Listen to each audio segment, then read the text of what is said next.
deambulaba por Madrid con el cuerpo sin vida de su hija.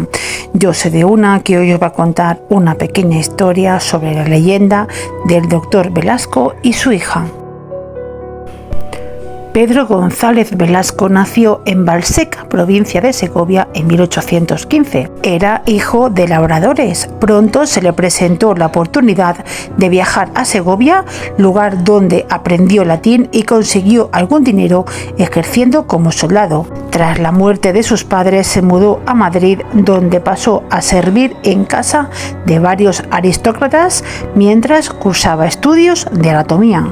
Llegó a convertirse en catedrático de operaciones en la Facultad de Medicina de Madrid y doctor en el Hospital Clínico San Carlos.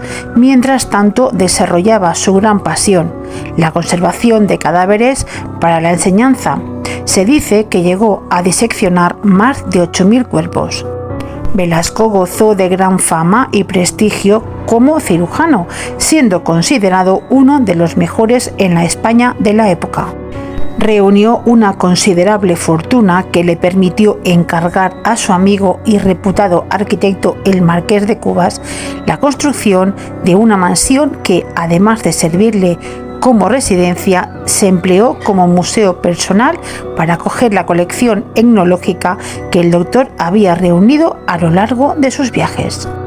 Este edificio alberga actualmente el Museo Nacional de Antropología. Sin embargo, en 1864, un acontecimiento quebró las vidas del doctor y su esposa.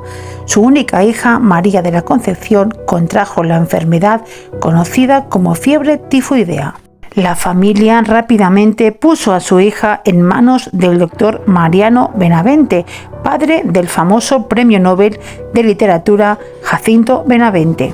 Pero al ver que los tratamientos del doctor no tenían resultado, Pedro Velasco tomó la decisión de administrarle, en contra de la opinión profesional del doctor Benavente, un purgante que finalmente causó la muerte de la joven. Desesperado e incapaz de asumir los hechos, Velasco pidió permiso para embalsamar personalmente a su hija, que posteriormente fue enterrada en la Sacramental de San Isidro. Cubrió las paredes de su casa con retratos de Conchita e inició un profundo descenso a la locura. 11 años después, en 1875, Alfonso XII inauguraba el Museo Anatómico de Velasco, lo que permitió al trastornado doctor trasladar el cuerpo de su hija a una capilla instalada en el propio museo. El doctor procedió personalmente a la exhumación del cuerpo de su hija 11 años después del entierro. El cadáver permanecía intacto.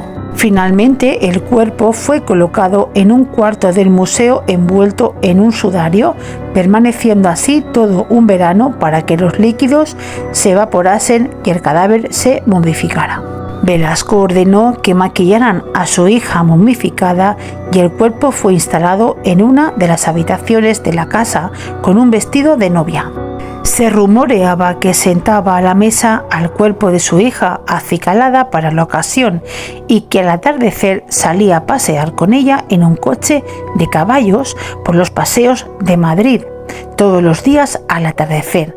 Una berlina con las cortinas echadas deambulaba por los paseos. Decían que dentro iba el doctor Velasco y la fría y seca figura de su hija vestida con un lujoso traje. Estos sucesos inspiraron años después al escritor Ramón Sender a escribir un cuento titulado La hija del doctor Velasco, incluido en su obra La llave y otras narraciones. La ruina económica y emocional marcaron los últimos años de vida del doctor, sumido en el recuerdo de la pérdida de su hija y aquejado de una grave enfermedad pulmonar. Falleció el 21 de octubre de 1882.